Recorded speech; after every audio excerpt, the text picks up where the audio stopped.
Bayangkan dunia di mana komputer memiliki kemampuan untuk melihat seperti manusia dan juga mengenali warna di sekitarnya selayaknya bagaimana mata manusia melihat.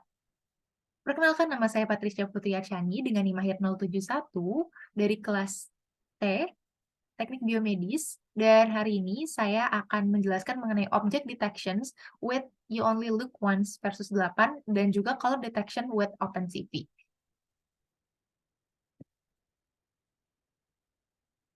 Sedikit penjelasan terlebih dahulu, jadi object detection itu merupakan salah satu teknik dari computer vision untuk bisa mengidentifikasi objek di dalam sebuah foto. Dan ini biasa digunakan di berbagai industri dan juga berbagai aplikasi dalam security, misalnya untuk mendeteksi apakah ada orang-orang atau barang yang mencurigakan. Dalam traffic monitor untuk mendeteksi kemacetan di jalanan, kemudian juga dalam healthcare, ini untuk mendeteksi adanya kelainan dalam hasil CT scan, kemudian di agriculture dapat mendeteksi juga jenis-jenis buah yang berbeda, kemudian juga di retail dapat mendeteksi berbagai jenis barang yang berbeda.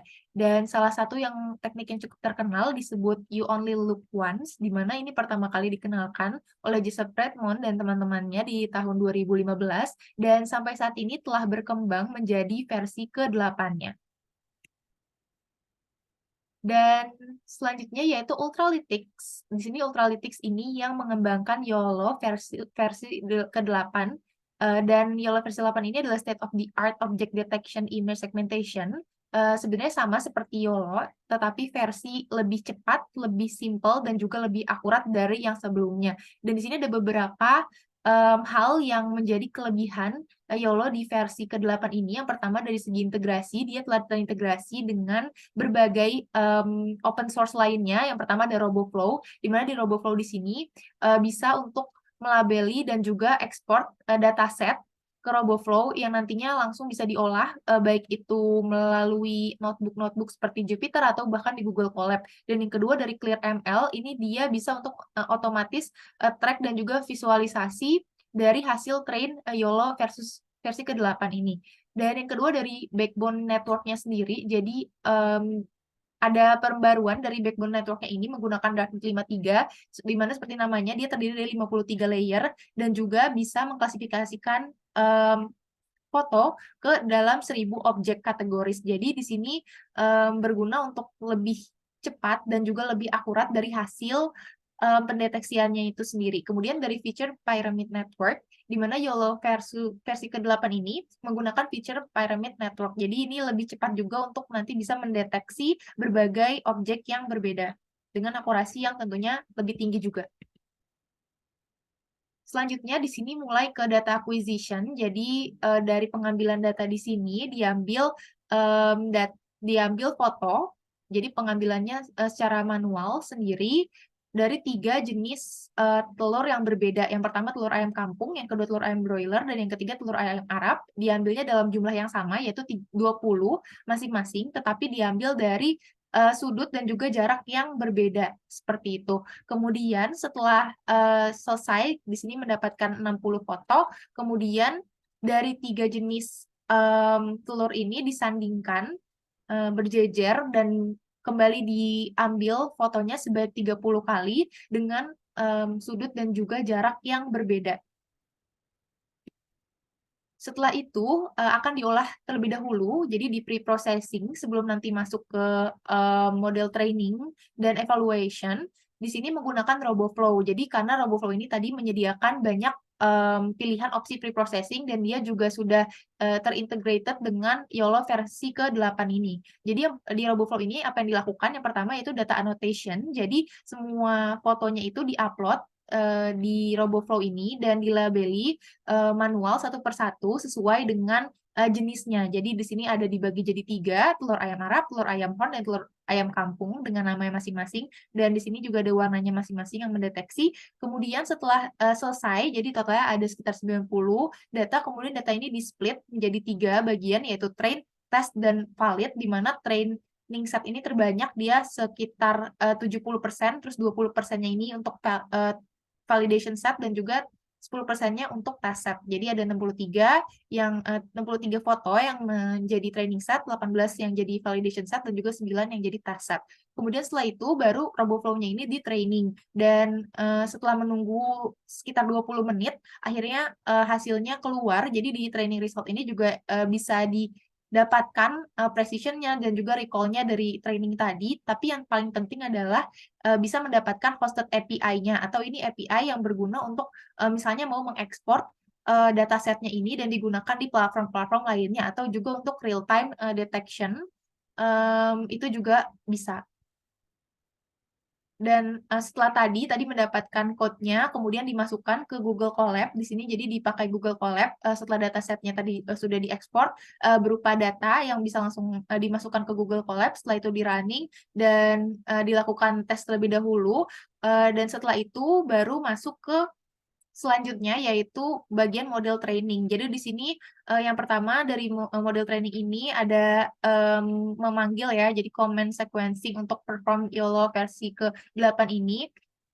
Itu pakai %cd home, kemudian juga tanda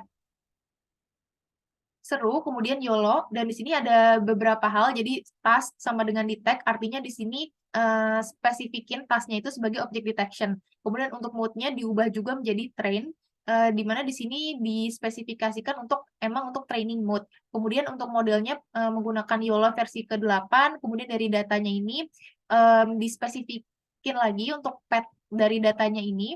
Kemudian untuk epochnya itu 25, jadi number of training epochnya di set jadi 25, dan input image size-nya ini 800 x 800 pixel disamakan, dan juga plots-nya ini true. Jadi ini enable, jadi jika kedepannya mungkin butuh untuk menggambar plot, ini dia dijadikan enable terlebih dahulu gitu. Jadi memungkinkan untuk adanya visualisasi kemudian. Kemudian di sini juga dites terlebih dahulu menggunakan tanda seru ls. Di sini komen yang digunakan untuk mengecek ada apa saja file dan directory di directory yang sudah tersedia. Dan di sini setelah di run, ini terdapat berbagai directory yang ternyata tersedia. Ada confusion matrix, ada dari segi untuk tes evaluasi ya rata-rata, confusion matrix, kemudian F1 curve, P curve, PR curve, R curve, sampai juga result. Dan resultnya ini berupa gambar yang sudah ada labelnya, dan di situ juga sudah ada nilai presisinya seperti itu. Dan masih banyak lagi di sini, tapi intinya ingin dibahas itu. Dan di sini untuk model training result-nya bisa dilihat. Jadi ini ada yang versi real time dan ada versi yang Google Colab-nya. Jika di run tadi ada directory result yang keluar tuh apa.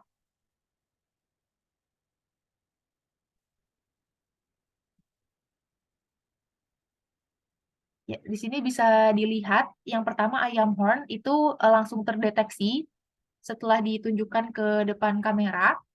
Ini karena dia yang paling berbeda dari segi warnanya juga. Dan di sini yang kedua ayam Arab itu juga bisa terdeteksi.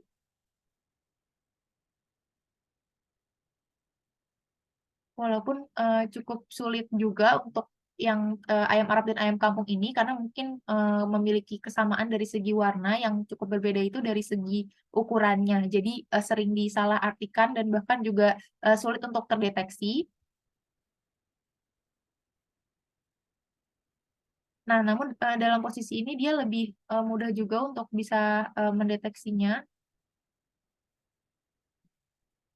Dan selanjutnya ini untuk ayam kampung. Jadi ayam kampung dan ayam Arab ini sedikit menimbulkan misinterpretasi tadi karena warnanya yang hampir mirip.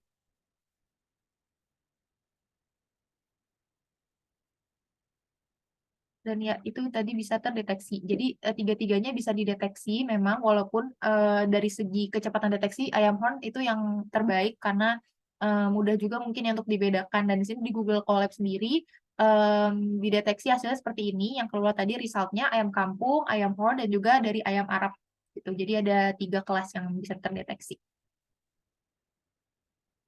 Dan di sini dari model evaluation-nya, jadi setelah ada juga confusion matrix-nya, setelah tadi dipanggil sendiri dari directory-nya, Kemudian di sini bisa dianalisis karena ini 4x4, jadi disederhanakan jadi 2x2, dan di sini bisa diambil dari true positifnya itu angkanya di angka 2,25 dari 4, kemudian dari true negatifnya adalah 0,56, false positifnya 0,75, dan false negatifnya 0,44. Dengan nilai akurasinya itu berarti TP ditambah TN dibagi dengan total semuanya itu adalah 70,25%. Dan di sini ada hasilnya, jadi ini hasilnya dari trainingnya, kemudian juga dari F1 curve, P curve, PR, sama R curve ada di sini. Dan dari sini sendiri polanya yang train dan fall itu ada tulisan loss, berarti dia semakin rendah dia maka semakin bagus. Jadi decreasing di sini ada decreasing trend dari yang train box loss, CLS loss maupun DFL loss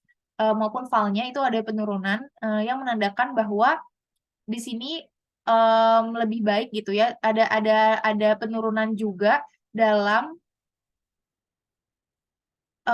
apa namanya, ketidakakuratan. Jadi dia lebih getting better dan bisa lebih akurat untuk mengklasifikasikan objek. Kemudian yang matrix, di sini matrix ada precision recall, MAP 50B dan juga MAP 5095B, dan di sini ada kenaikan, dan di sini tandanya ada kenaikan juga dari akurasi untuk mendeteksi kelas B ini. Seperti itu.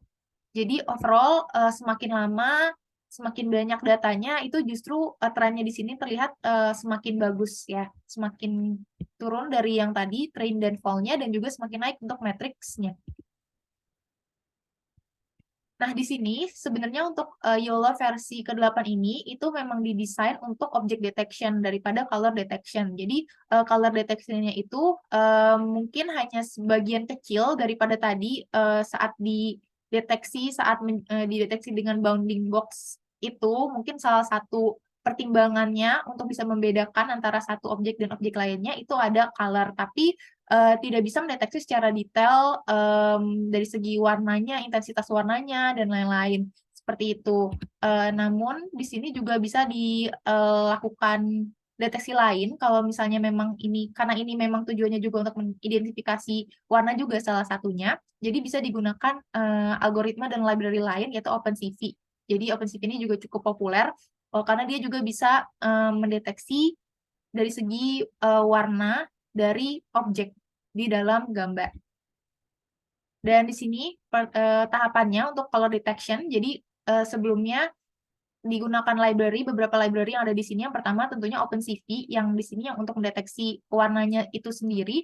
Dan yang kedua itu dari segi Google Drive ini juga ada library yang dipanggil untuk bisa akhirnya terhubung dengan Google Drive, karena semua filenya ini diupload di dalam Google Drive. Jadi fotonya agar bisa terupload di programnya itu perlu mounting terlebih dahulu dan dipanggil juga gitu di Google Drive-nya. Kemudian juga ada NumPy. NumPy ini juga untuk numerical computation, dibutuhkan juga untuk perhitungan karena nanti akan ada perhitungan juga untuk dan ada angka juga ya yang akan muncul karena tadi kita ingin mendeteksi dari segi intensitasnya berdasarkan color, range color-nya. Kemudian juga ada Matplotlib, di mana Matplotlib ini biasanya digunakan untuk visualisasi atau juga menggambar grafik, khususnya juga untuk menampilkan grafik yang berwarna, seperti itu. Dan dari prosesnya sendiri, tadi yang pertama, jadi dari Google Drive-nya ini di-mount terlebih dahulu, dan load image-nya dari G Drive. Setelah udah ada image-nya, itu di-split ke color channel-nya, dari yang red, green, dan juga blue. Kemudian dihitung di sini, size dari objeknya di image-nya, yang pertama, yang kedua, itu dari color value-nya di objeknya, seperti itu. Dan setelah itu, baru hasilnya itu nanti store di dalam tabel, dan nanti ini bisa diekspor dengan format CSV untuk dilakukan analisis lebih lanjut di luar Google Colab itu sendiri gitu. Dan saya untuk kedepannya nanti ini akan menggunakan Microsoft Excel dengan bantuan grafik-grafiknya, khususnya histogram untuk menganalisis hasil dari deteksi warna ini sendiri. Dan di sini yang pertama yang saya deteksi adalah free range chicken egg. Dan di sini ini ayam kampung, telur ayam kampung. Ada 20 warna juga, 20 image juga, sorry, yang dideteksi di sini menggunakan tadi OpenCV dan berbagai library lainnya. Dan di sini didapatkan hasilnya. Jadi hasilnya itu berupa data 20 row of tabel dengan nilai red, green, dan blue yang berbeda-beda. Dan di sini saya jadikan tabel histogram untuk mengetahui range-nya dan persebaran-persebarannya dari masing-masing color gitu. Dan di sini bisa dilihat kalau pattern-nya polanya itu konsisten. Jadi dari yang sedikit, kemudian paling banyak itu di yang range yang middle, kemudian juga low di range yang paling tinggi. Dan di sini dapat diketahui juga dari skalanya sendiri, di mana distribusi terbanyak, yang merah itu di mana, yang hijau dan yang biru di mana. Tetapi yang mau saya highlight di sini adalah average score-nya dari yang red itu. Yang red itu 118,9, yang green itu 184, dan blue itu 174,1. Dan di sini dapat disimpulkan bahwa dari segi range-nya ini, berarti warnanya ini moderate ya. Jadi dari intensitasnya dia tidak terlalu terang, tapi juga nggak terlalu redup, seperti itu. Jadi tend to be balanced gitu. Dan pada kenyataannya, telur ayam kampung itu memang warnanya putih, jadi dia nggak terlalu banyak warna yang apa ya, yang cukup kontras dan juga tua gitu ya, warnanya muda. Jadi penjelasan dan kesimpulan ini juga cukup sesuai dengan realitanya. Selanjutnya ini yang kedua, foreign chicken egg atau ayam broiler ya, telur ayam broiler ini. Setelah tadi juga dianalisa, kemudian di sini didapatkan bahwa dari segi distribusinya ini itu cukup random, tapi ada pola yang hampir sama juga, jadi kenaikan, tapi ada penurunan juga di yang red dan green, tapi di blue-nya ini dia stabil gitu. Tapi dari ketiganya ini bisa dilihat juga bahwa yang range-nya paling rendah itu juga nilainya sedikit di situ semuanya, rata. Nah, dari situ juga bisa dideteksi juga dari average red color-nya. Di sini juga yang red lebih tinggi daripada yang green, lebih tinggi juga daripada yang blue gitu. Dan di sini bisa disimpulin juga dari yang tadi, ini tuh di sini justru less vibrant gitu. Jadi lebih gelap ya bisa dibilang daripada yang ayam kampung sebelumnya gitu. Dan di sini juga disampaikan bahwa warnanya juga closer to black tones, yang artinya dia warnanya tuh gelap. Dan di sini kalau kita melihat wujudnya secara langsung, telur ayam broiler atau horn chicken ini, itu memang warnanya paling gelap di antara warna-warna yang lainnya gitu. Dia berwarna coklat gelap gitu. Kemudian yang ketiga itu Gallus tirsikus egg, di mana ini adalah ayam Arab, telur ayam Arab. Yang tadi warnanya sebenarnya hampir sama juga kayak free range chicken egg. Dan kalau kita lihat dari segi histogramnya, dia juga nggak ada polanya, tidak ada pola yang sama seperti itu. Tapi yang pasti ada lowest number of image di highest range of color value. Jadi semakin tinggi color range-nya, di situ dia justru semakin dikit gitu yang berada di situ. Jadi di sini juga bisa disimpulkan bahwa yang red itu lebih tinggi daripada yang green, lebih tinggi juga dari yang blue. Dan dari segi range-nya dan lain-lain, di sini dilihat juga kalau misalnya ayam Arab ini dia lebih terang gitu dari segi shades-nya gitu, dan lebih tinggi lah dari segi saturasinya seperti itu. Dan pada kenyataannya juga karena dia berwarna putih juga, jadi dia lebih terang juga apalagi dibandingkan dengan corn chicken egg. Dan di sini untuk kesimpulannya, yang pertama dari object detection sendiri tadi sudah didapatkan dari segi confusion matrix-nya, terus juga dari berbagai grafiknya untuk membuktikan dan untuk mengevaluasi modelnya, dan cukup baik juga. Jadi dari segi confusion matrix-nya itu didapatkan akurasinya sekitar 70% dan presisinya tuh bisa sampai 90%. Kemudian untuk hasilnya sendiri itu ada kenaikan trends juga di matrix, di mana itu menandakan semakin tingginya akurasi, kemudian juga decreasing trend, jadi semakin akurat juga. Jadi membuktikan bahwa memang semakin akurat, semakin banyak data yang ada, itu akan membuat modelnya ini semakin akurat, seperti itu. Dan juga untuk dari segi color detection sendiri, walaupun tadi intensitasnya berbeda-beda dan pola-polanya juga penyebaran warnanya berbeda-beda, tetapi bisa disimpulkan semuanya itu sama. Jadi yang paling besar adalah red color, kemudian yang kedua blue color, yang ketiga adalah green color. Dan dari situ sendiri bisa disimpulkan juga dan dibuktikan juga pada dasarnya, pada aslinya gitu ya, setelah mencari berbagai sumber, diketahui juga bahwa warna yang cenderung kecoklatan, coklat itu saya asumsikan warna dari telur itu dari intensitasnya krim sampai kecoklatan seperti itu, dan dia memang memiliki kombinasi yang tinggi di rednya, kemudian sedang gitu ya, lebih kecil daripada red itu green, dan juga yang ketiga itu blue gitu. Kemudian di sini juga ada pembuktiannya seperti itu. Jadi red itu yang paling tinggi gitu, walaupun green itu yang tertinggi kedua. Kemudian yang ketiga itu blue. Dan yap, jadi ini berhasil membuktikan juga daripada teori yang memang sudah ada sebelumnya. Dan ini beberapa appendix yang saya gunakan dari segi Google Colab-nya, dari yang pertama object detection, color detection, kemudian juga RoboFlow dataset-nya, dari Google Drive untuk menyimpan semua foto-foto telurnya, dan juga yang terakhir dari video yang real-time object detection tadi. Demikian yang bisa saya jelaskan tentang UAS ini. Kurang lebihnya mohon maaf. Wabillahi taufiq wal hidayah. Wassalamualaikum warahmatullahi wabarakatuh.